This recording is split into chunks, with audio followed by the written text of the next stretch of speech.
లేకపోతే ఎవరన్నా ఒకరు బలంగా నిలదీసి అడిగితే ఖచ్చితంగా ఒక ముందడుగు అడుగుతుంది, పనులు అవుతాయి.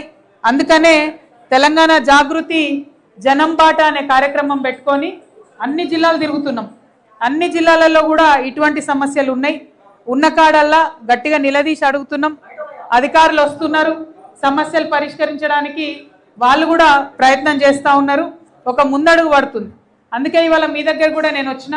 ఇవాళ అయితే మీకు తెలిసి ఏం ఓట్లు లేవు, నేనేం ఓట్లు అడగడానికి రాలే మిమ్మల్ని. అన్న కూర్చోగట్ల మధ్యలో రాకు, లేడీస్ కనబడదు. प्रेस है क्या ना? प्रेस है तो आगे आ जाइए, आगे आइए भाई.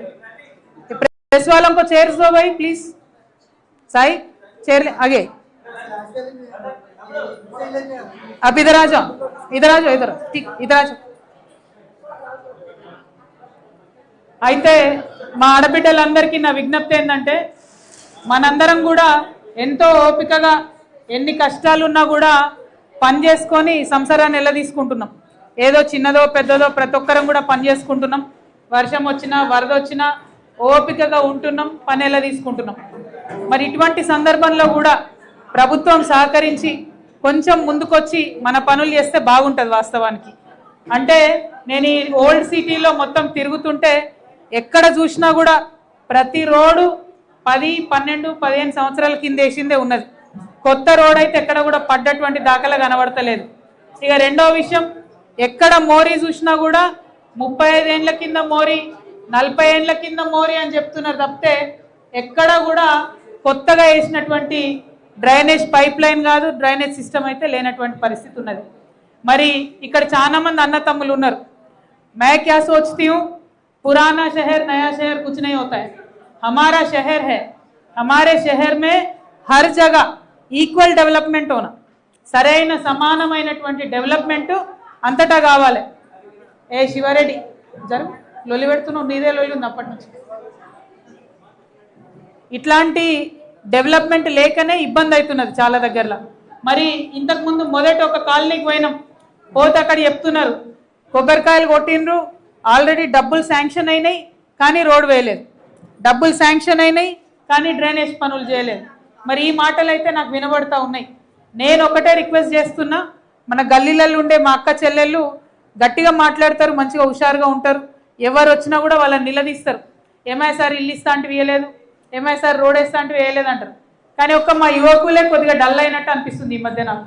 మా యువ మిత్రులు ఏంటంటే పట్టించుకుంటలేరు, అంతే కదా, అడుగుతలేరు. ఎందుకంటే మనిషి ఒక రంగు జెండా కప్పుకున్నారు కాబట్టి ఎవరు అడుగుతలేరు. అక్కడ వచ్చింది పరేషాన్. సో నేను జాగృతి నాయకులకు చెప్పేది ఏంటంటే మనకు జెండాలతో పని లేదు, ప్రజలతో పని, ప్రజల కోసం పనిచేయాలి. ఎక్కడైతే ప్రజలకు సంబంధించినటువంటి అవసరాలు ఉంటే బలంగా పోయి నిలదీద్దాం.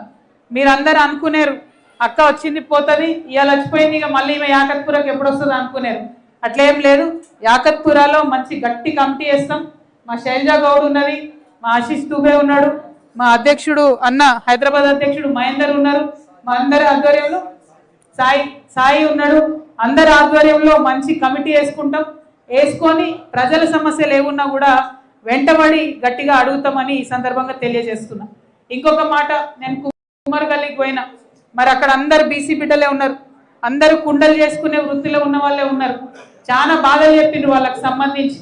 ఆ బాధలన్నీ కూడా నిజంగా మేము బీసీలతోని గత 2 ఏళ్ళుగా చాలా బలంగా దగ్గరగా ఒక్కొక్క కులంతో కలిసి పనిచేస్తున్నాం.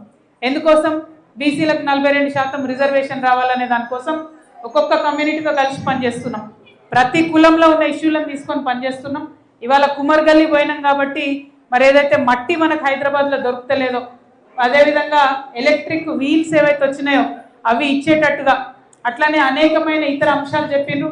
కుమ్మరి కులస్తుల గురించి తప్పకుండా జాగృతి పనిచేస్తుందని కూడా ఈ సందర్భంగా నేను తెలియజేస్తా ఉన్నాను. అదేవిధంగా మరి ఈ ప్రభుత్వం వచ్చిన తర్వాత చాలా మాటలు ఇచ్చిండ్రు. ఏం చెప్పిండ్రు? 2500 ఇస్తామని చెప్పిండ్రు, గ్యాస్ ఫ్రీ ఇస్తామని చెప్పిండ్రు, కరెంటు ఫ్రీ ఇస్తామని చెప్పిండ్రు. అవునా? ఎన్నో చెప్పిండ్రు. 2000 ఉన్న పెన్షన్ 4000 చేస్తామన్నారు, అది కూడా కాలేదు.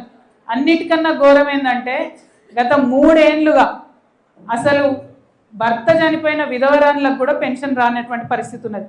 అంతకుముందేమో ఈజీగా అప్డేట్ అవుతుండే, ఎక్కుతుండే, వస్తుండే, 6 నెలలకు ఏడాదికో వస్తుండే. ఈ 3 ఏళ్ల నుంచి అయితే మరీ దారుణంగా భర్త చనిపోయినటువంటి వాళ్ళకు కూడా పెన్షన్ ఎక్కలేదు. వికలాంగులు ఉంటే వాళ్ళకు 50%, 60% డిసేబిలిటీ ఉన్నా కూడా పెన్షన్ వస్తలేదు, రాసుకుంటలేరు, మాట్లాడతలేరు. అట్లా చూసుకుంటే చాలా ఘోరమైన పరిస్థితులు ఉన్నాయి. మరి ఇవన్నీ ఉన్నాయి కాబట్టే జనం బాట పెట్టుకొని తిరుగుతూ ఉన్నాం. ప్రతిరోజు అడుగుతున్నాం, ఏమాయి మాకు 2500 ఇస్తాను, ఏమాయి మా ఆడబిడ్డలకని అడుగుతున్నాం. ఎందుకంటే ఇంతకుముందు ఒక గల్లీలో పోయినప్పుడు అక్క చెల్లెలు చెప్పారు మాకు, మేము చదువుకున్న వాళ్ళం, చాలామంది లేడీస్ ఉన్నాం, కానీ ఏం పని చేయడానికి లేదు, మాకు ఏం పని చేయాలో అర్థం కాని పరిస్థితులలో ఇంట్లో ఉంటున్నాం, కాబట్టి మాకు ఏదన్నా ఉపాధి చూపియండి అని అడుగుతున్నారు. ఆ టైంలో అయితే ఉపాధి చూపెట్టాలి, లేకపోతే 2500 అన్న ఇవ్వాలి. ఇస్తే మంచిగా ఉంటుంది, మన ఆడవాళ్ళకే మర్యాద ఉంటుంది. కాబట్టి ప్రభుత్వాన్ని ప్రతిరోజు అడుగుతున్నాం. మరి ఇంకొక బాధ మనకు లేడీస్కి ఎక్కువ ఏముంటుంది, మన పిల్లలు చదువుకోవాలి. ఇవాళ చదువుకునేటటువంటి పిల్లలకు ఫీజు రియంబర్స్మెంట్ ఇస్తామని గవర్నమెంట్ చెప్పింది, కానీ 9,000 కోట్ల రూపాయలు బకాయిలు పెడితే మొన్న వాళ్ళందరూ కూడా స్కూల్ బంద్ పెడతామని చెప్పింది, కాలేజీలు బంద్ పెడతామని చెప్పింది. అయినా కూడా ఫీజు రియంబర్స్మెంట్ ఇంతవరకు ఇవ్వలేదు. మరి దానికోసం కూడా ప్రతిరోజు అడుగుతున్నాం.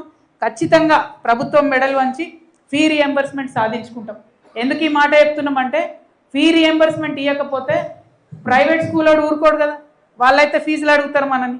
కట్టండి పిల్లలకు చదువు చెప్పరు, పిల్లలు నిలబెట్టే పరిస్థితి ఉన్నది, చాలా దారుణంగా ఉంటున్నది, పరీక్షలు రాయనిచ్చే పరిస్థితి లేదు.